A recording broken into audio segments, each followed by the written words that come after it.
Welcome to Chefs in the City. I'm Ann Fisher, along with my co-hosts, Steve Stover and Rich Terapak. Hey. Welcome back. Rick Lopez started in the restaurant business when he was 15 as a busboy and then a server, training under Chef Hubert Seifert. He also worked with Moretti family and the former Tapatio, one of my old favorites.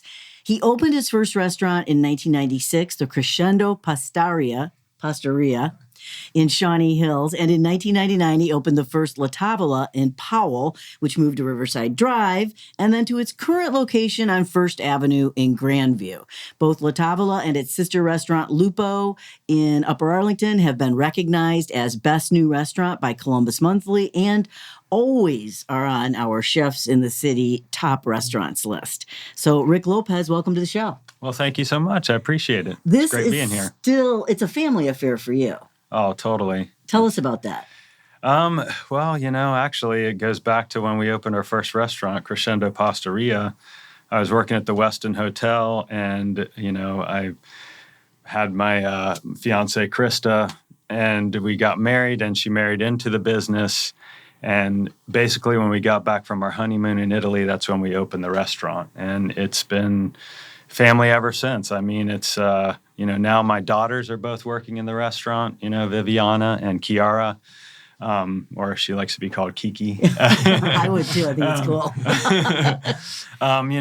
But also it's more than that. The name La Tavola means like family table. And I feel like a lot of our staff, being around so long, they come back to us, and it's just, and they bring their families, and, it's just amazing to see over, our lifetime, and just, it's an amazing thing. I definitely feel like we're blessed in that aspect. And that sets the vibe for the restaurant. Yeah, it does. Yeah. It really is comfortable. It's, cozy. Welcome. Yeah. That's what everybody says. Where everybody knows your name. Both of them. I mean, both of them are like that. They both have that same sort of coziness. I think so. And we've had a couple of actual weddings in the places, which we just had a reception at Lupo the other night when closed down on a Saturday. And, my daughter was asking about, did they get married there? I'm like, no, but we have had weddings. When we were on the river, we had 2 weddings. Yeah.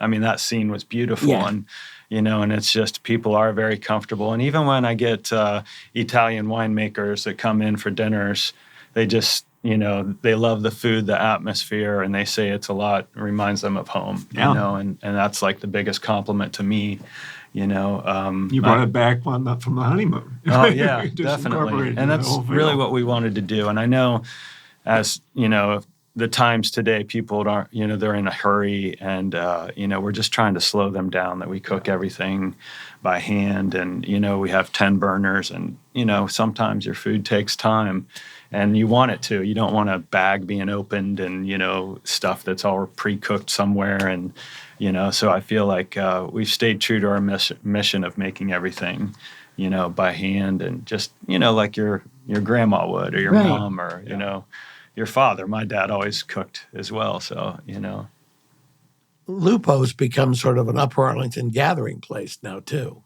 Yes. Both the bar and the patio seem to be a lot of regulars. Oh, yeah. I just stopped by there for a nightcap last night. It's a funny drink I've been wanting to try forever. It's like it's called There's Always Money in the Banana Stand, after That's the name of the drink? Yeah, it's a play on Arrested Development, and it was really good. But, just to see people on that patio, because it's been my vision. And a weird story, I actually lived a few streets down there on Wickford Road. Sure. And so I bike a lot, and when I was cooking all the time, I could only bike after work. So I was biking by the spot, and it was Park Creek Kitchen, and I saw it was for sale. And I just remember being a kid, going to that mallway and getting ice cream in a hobby shop and learning how to swim. The pool's behind there. So I go back even further than that. Well, so I just jumped on it because I thought I love the neighborhood, and that's sort of become my strategy, is just to be a part of a neighborhood. I think it's more important than anything, and not just to be a business in it, to actually be a part of the community. And I feel like both restaurants and it's a great patio. Yeah. It's one of the largest. Setting, yeah.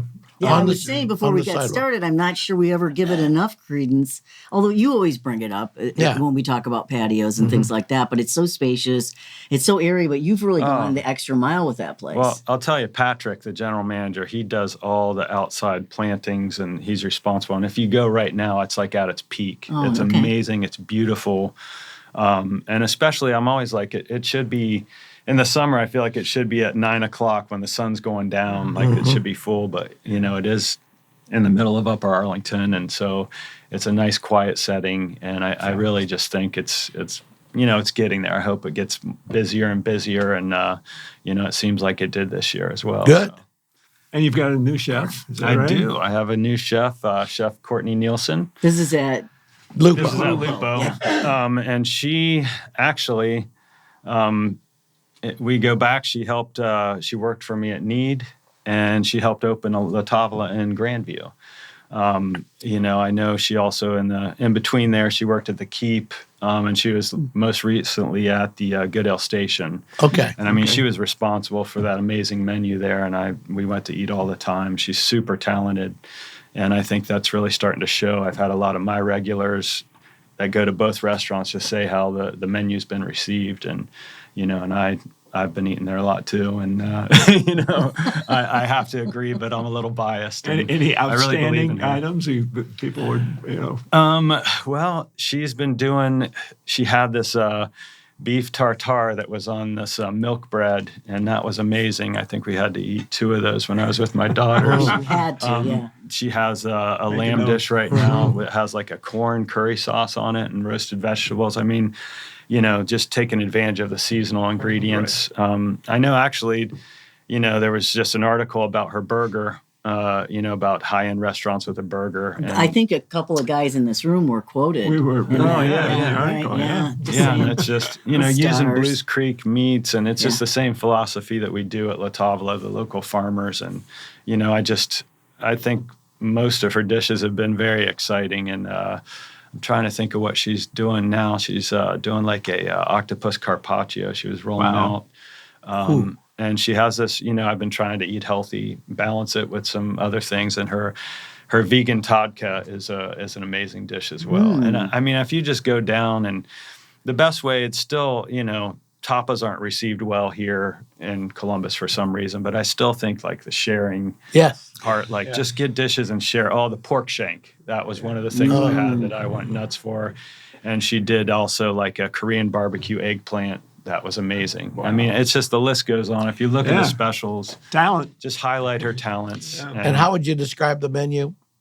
I would say it is contemporary American that's globally inspired. Nice. That's nice. Yeah, which is basically American cuisine. Covering, right? Exactly. Like we're the melting pot. Yeah. So it's just, when we have these ingredients, I feel like she's lucky because I try and stick to Italian food, and she has all this license to do whatever she wants, and there's so many things that she can do, and she's got a lot of influences. And, at first she was trying to stay with my plan. I'm like, you do what you're comfortable with and just let it shine. And I think that she just went with it, and like I said, it's taken off from there. How does it work when you start to evolve a menu or change a menu? And I mean, it's almost like you just kind of have to go with feeling, and just try. You have to be ready to fail, but you also have to listen to your audience and go out and talk to them and say, how did you like that dish? And just get an honest, opinion of things.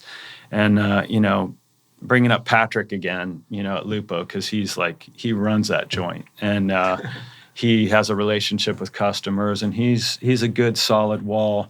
Because a lot of times cook like that. That's why my wife is so outstanding. Because, I mean, there's many reasons, but she'll just knock me down when I ask for an honest opinion. I get it, because chefs get all geeky about what they want to do and try, and it's easy to put. As my career, it was going from Tapatio, where you had a lot of ingredients, to I've conditioned myself to Italian food is very little ingredients, just great ingredients. Speaking, put together, It's funny. We always have, that just made me go on a side note here. We always have this thought about Italian wine versus French, because Patrick, thinks Italian wines are incomplete, because they're meant to be with food. And I see his point of view. He doesn't see mine all the time. But I'm like, to me, it's just another element of the picture or of the symphony. Like, they all work together. And that's what I do. I love food and wine together. So also my wine list at La Tavola is thought to go with the food I'm presenting. And Patrick tries to do that, and now he's got all these flavors. I can't remember in the menu. Do you recommend wines? At La Tavola, we do. Okay. Yeah. We recommend that are by the glass and the bottle, but, I always have my high-end wines that, I never put that on there because people always think that you're, trying to get the, but like if somebody were honestly asked me, if everybody was sharing something similar, I would recommend the wines that I put on there that go with everything, Italian wines really work like that. Yeah, I saw Barolo. Frappato, though. I saw, Frappato. You don't see that very much. I saw that on and this is one a of good the time specials for that. this week. Yeah. And we've got a really It's chilled. crazy wine called Gagliopo, which is like a table red. And if you come in and try it, I guarantee you'll love it. And it goes with a lot of different things. That's the other thing. I try to get regions of wine that aren't just Tuscany and Piedmont, because there's so many great wines there. And, to me, there's just too many. Even Sicily has great wines. Sicily has amazing wines. Yeah. And we've got a nice, that's the Frappato. Yeah. Comes from there. Yeah. When I was there the first time, I asked, well, you have a red wine that you can serve with fish? And that's what they recommended. Oh, yeah. And it's also served chilled. Oh, yeah. Yeah, it's a good wine. It's a light red. I was going to say, why would you ask for a red wine that you can serve with fish? Because I was in the mood for red. And we were having dinner in the fish market. That's how James Bond knew that the guy was a spy, because he had red wine with fish. That's right. I forgot about that. It's like From Russia with Love or something. I remember that one. Sean Connery, red wine with fish. A new bar room at La Tavola. Yes. It is. It's been a thing in the working here, and it took way too long because it's a very old building. But it is. It's a nice space. We've got 15 at the bar. We have 3 booths that hold 4. There's room to put more in there. It's a very cozy space. People have just really gone crazy for it. It's always full. Straight out of Friends. So, So is it like a happy hour kind of place? No, okay. I mean, it's always happy hour. You know what I mean? But no, people are actually eating dinner there, sitting and eating dinner. And, we had to put TVs in there, but our idea was to run these old Italian movies, which we have been in black and white. Oh, good. And people have been, just going crazy for it, because I love old cinema. Yeah. And, and they're just like, oh, what movie is that? And, so now we're trying to get some newer movies on there. And, it's just like, I know we're going to have to show the Buckeye game, but that'll be the only exception unless there's, some other things you going could go on, with some early color movies, oh, yeah. too. Those are kind of... Definitely. Some Sophia Loren. Right. Lola La Brigida. Or, Gina Lola La Brigida. Gina Lola La Brigida. Gina La Brigida. La Brigida. Okay. Gina Lola La Brigida. Okay. But I did sneak in one color film, which is one of my favorites, Cinema Paradiso, which... yes. What a brilliant film. I know this is about food, but... No. I mean, food's about everything, Yeah. I agree. That's what's so much fun about it. Yeah, for sure. So, how do you decide when you make a change like the bar? You said you'd actually been thinking about it for a really long time, or just kind of waiting for the space. Space, right? Yes. But how do you know that you want to push the envelope in a direction like that? You don't. You have to go with your feeling, but I think that it was a safe bet because our carryout business and just I could call it a patio, our front area. We loosely call that a patio that fills up and it amazes us. And it's just like a lot of people have mentioned, even like Cameron Mitchell, like his wife loves our restaurant and they would always go to the Avenue for a cocktail and then come, so once I got the license and stuff, there's a lot of my customers that would go other places for a cocktail before they came to dinner. Okay. So now we have them come in for a cocktail, and sometimes they just end up hanging out at a bar. And we did have a bar up in Powell, which also, people come in, have a couple drinks, and then order carry out and take it home, Yeah. And at Lupo. Yes, and Lupo That too. happens at Lupo. Yeah, and the bar is an amazing thing at Lupo as well. And they're more craft cocktails. We have these ideas that we're eventually going to get to, but we'd love to do a progressive dinner from Lupo, starting with cocktails and small plates and then going over to La Tavola for wine and a meal. Send me in, Coach.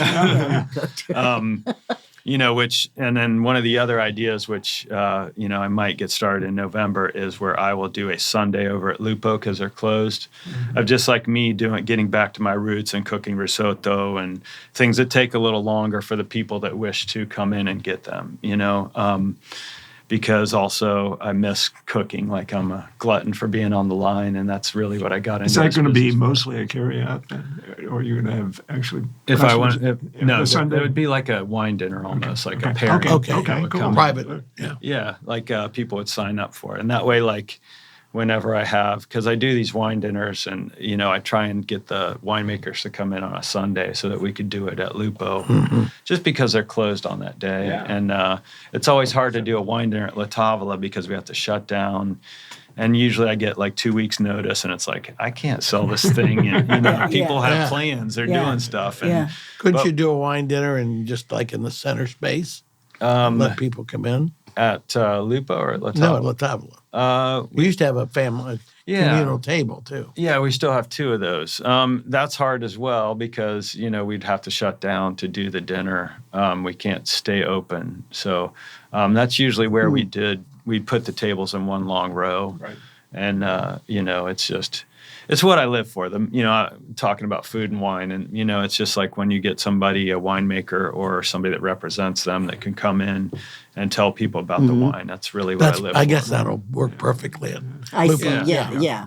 Yeah, I mean, because... You don't want to close down La Tavola. No. But I do like cooking things, that take a while. I mean, risotto to order, which it used to be our thing at La Tavola. But, I mean...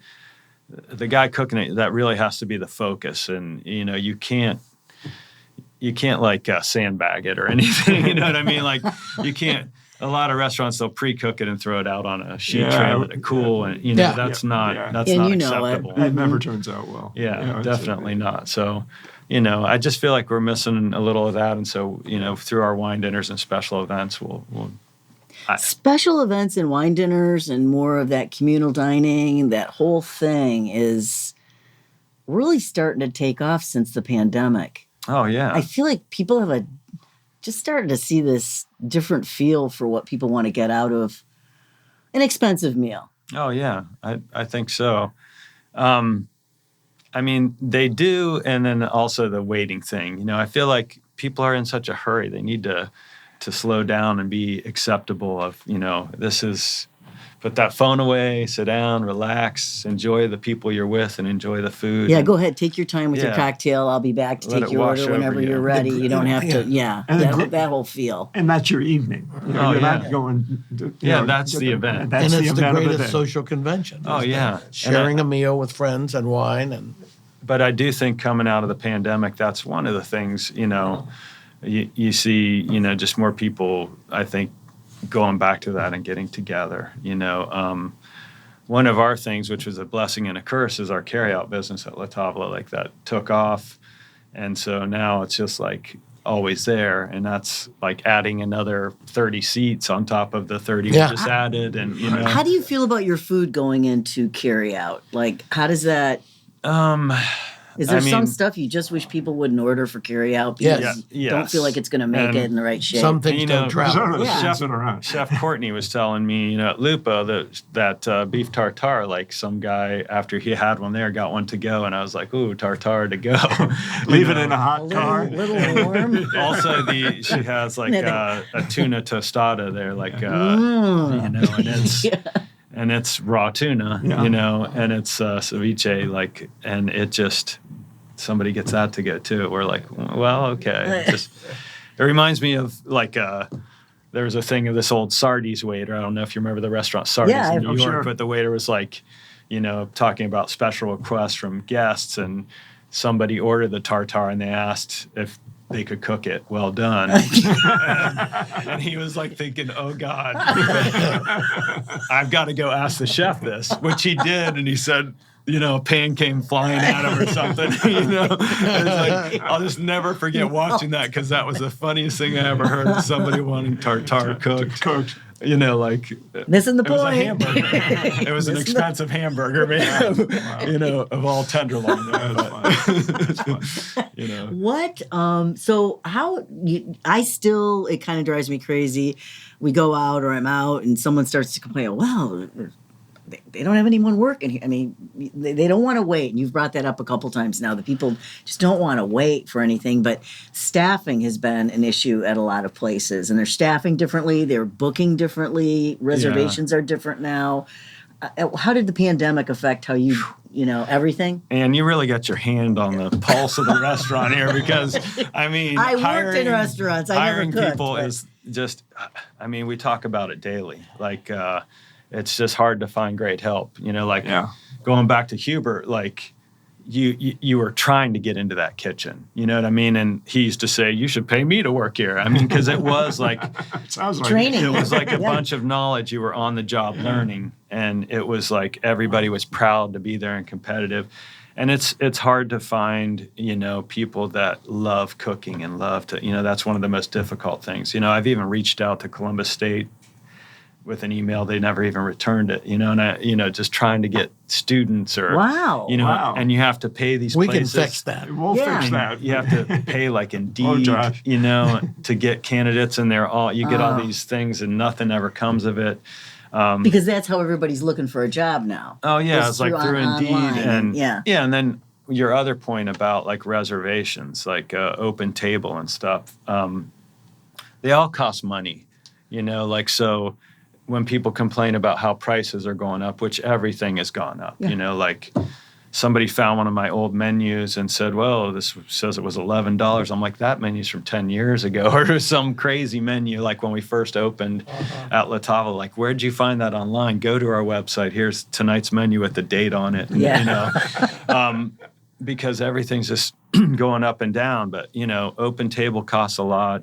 Toast, they all take money to do and this. And meat from Blues Creek. You source a lot of your... Yeah, of course. If you get the great family. I love that family. The best ingredients, and that's a thing too that I think, we talked a lot during the pandemic when we were trying to keep Chefs in the City alive at WOSU. We started talking, nothing was open. We did go on a hiatus for about 6 months, I think, at one point, but we, for a while, just talked about how places were coping. And the business of restaurants. Business of restaurants a lot. And I remember Avishar Barua came on one time, and we were just talking about I think that's also when, what's the show about cooking in Chicago, the Bear had just come out, stuff like that, and and it's that it really deals a lot with the trauma in the kitchen and the sort of this tradition of traumatic kitchens and that kind of a thing. And Avishar talked a lot about that's just got to change. It's too stressful. It has changed, and And that's what came of the pandemic. A lot of people were like, it's my mental health. I'm not going to work. I'm not going to wait tables. Because people, not all people, but there are some people who are very cruel to servers, and just treat them like second-class people, like they're not human beings. And I always stand up for my staff, and I ask people to leave if they get like that, because it's like, we're just serving food here. We're trying. Our job is to try and get you to come back, make you happy, give you a good meal and experience. And, sometimes things take a while, and some people just, don't get it. It's not a conspiracy. They're just triggered or no something. One's trying. No one's out to get you. You have a lot of staff that have stayed. Oh, definitely. You have, particularly at La Tavola. Yeah. And going back to that also, I remember a chef of Husk, I believe, the restaurant. Yeah. He has a few. I just remember him talking about how he started a whole thing for mental health for chefs and stuff. Because think about it, it's a one business, like when you're doing great, they want you to work harder and work, hey, open another restaurant, do this. And it's hard to say no as a chef because you have all these ideas. Yeah. Oh, God, I'd love to do this. I'd love to try this, and it's just, and here, well, let's try it, and then And I just remember learning, even like Kent Rigsby, like doing different restaurants all over town and different people throughout their careers. And, and it's also affected me. That's why I tried to keep mine within 2 miles of each other. That's a good idea. Yeah. And that, it's probably not even 2 miles. They're closer than that. Yeah. Yeah. And it's like, we bake for both Maybe places, and so. But it's you can still do that little shuttle between, have a cocktail here, and if I could get that, Exactly, you can the do pedal that, bar would right. be great. Like that little pedaling bar. If I could get permission to drink, Your progressive dinner. Now I'm getting excited. Okay, yeah. now we're talking pedal bars and whatnot. What? Where do you go out to eat when it's your turn? it's going to be a Monday. So that's a tough one. That's a crummy night of the week now to go out. That's getting to be a bummer, I think, too. Yeah, and that was a problem with the COVID. pandemic. Everybody closed from Sunday. And to I get Wednesday. why. I get why, but it used to also be that night of the week I'd go out because I knew I didn't have to fight them. Oh yeah, and I love Ampersand, and I know that they're opened in Westerville. The chef is amazing. I love the. We also go to Akehana. I don't know if I say that right. Yeah. And we were just there, and they got really slammed, and and they were like, it's going to take a while. I'm like, yeah, we know, no problem. Right. Give me some edamame while I wait. It's no big deal. They've been there forever. Yeah. I know, and I love it. It's a family restaurant. That whole market area, just what that's become. I think it's great that we have. There's a bakery. Yeah, the and bakery's a amazing. grocery, The market. And there's and even now like the little donut or whatever, the mashi. I don't know. Oh, the yeah, ice right. cream and and They've got they've got one of those places there too. yes. Mhm. I Good mean to it's know. in Kenny the Center. center. Yeah, right. That's you mentioned that honey pot. It's like right across the Yeah, street. exactly. Maybe they'll take that over Yeah. and do something cool with it or something. Right. But it is. It's I can never go wrong with like North Star if we're looking for something casual. But I try to find better places, but none of them are open on Monday. I mean, do you so- know Kevin and Katie? Oh yeah. I think I sent them like a bottle of wine when they opened their first restaurant. Okay, I was so like, you go back, yeah. congratulations, Nice. and but yeah, it's a difficult one.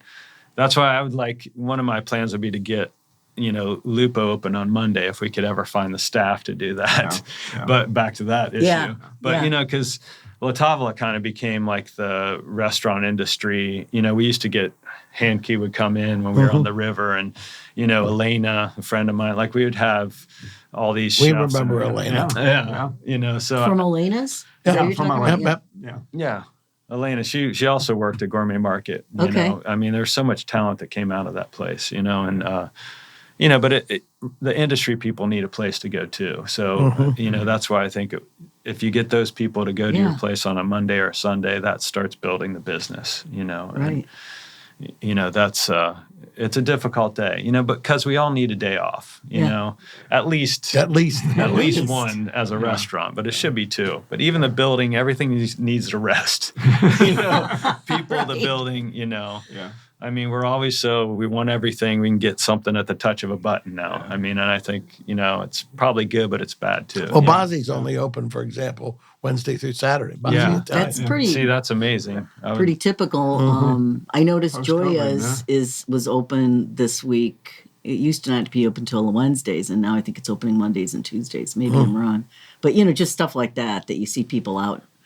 Oh, yeah. Focus on the days you're doing, the Wednesday through Saturday, Wednesday through Sunday. That's, what you have to do. Focus on what you do well and condense your staff into, because a lot of it is staffing issues. You bet. You don't want to bring somebody in just to be open and where the product is not as good as it should be, because that's the true test, is trying to keep it consistent. And that's what we all strive for in this Right. business, Yeah.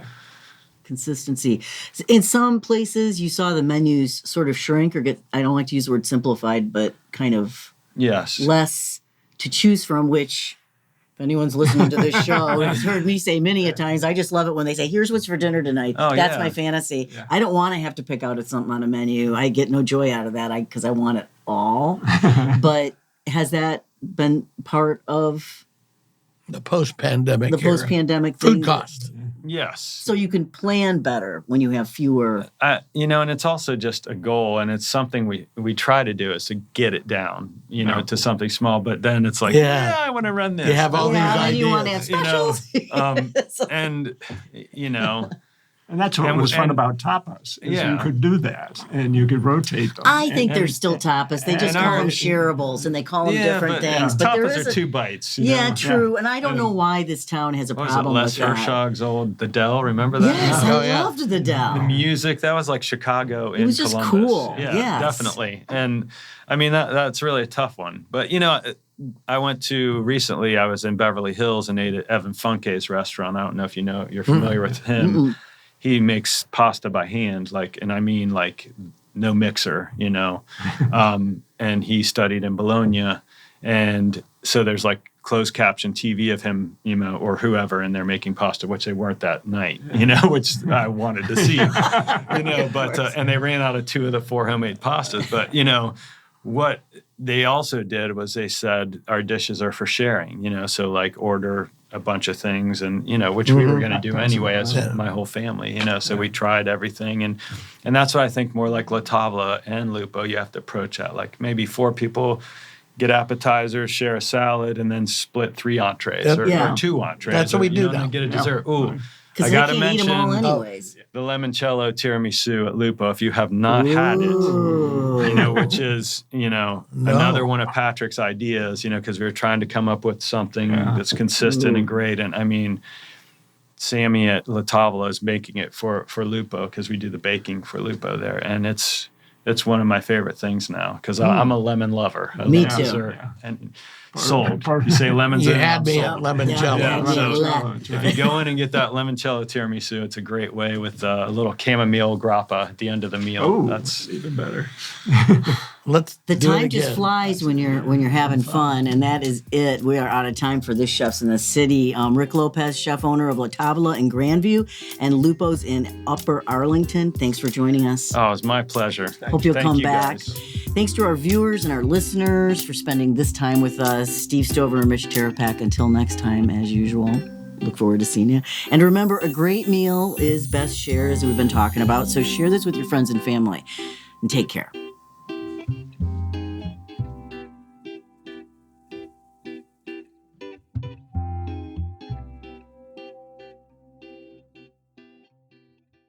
Boxland Media. Think big.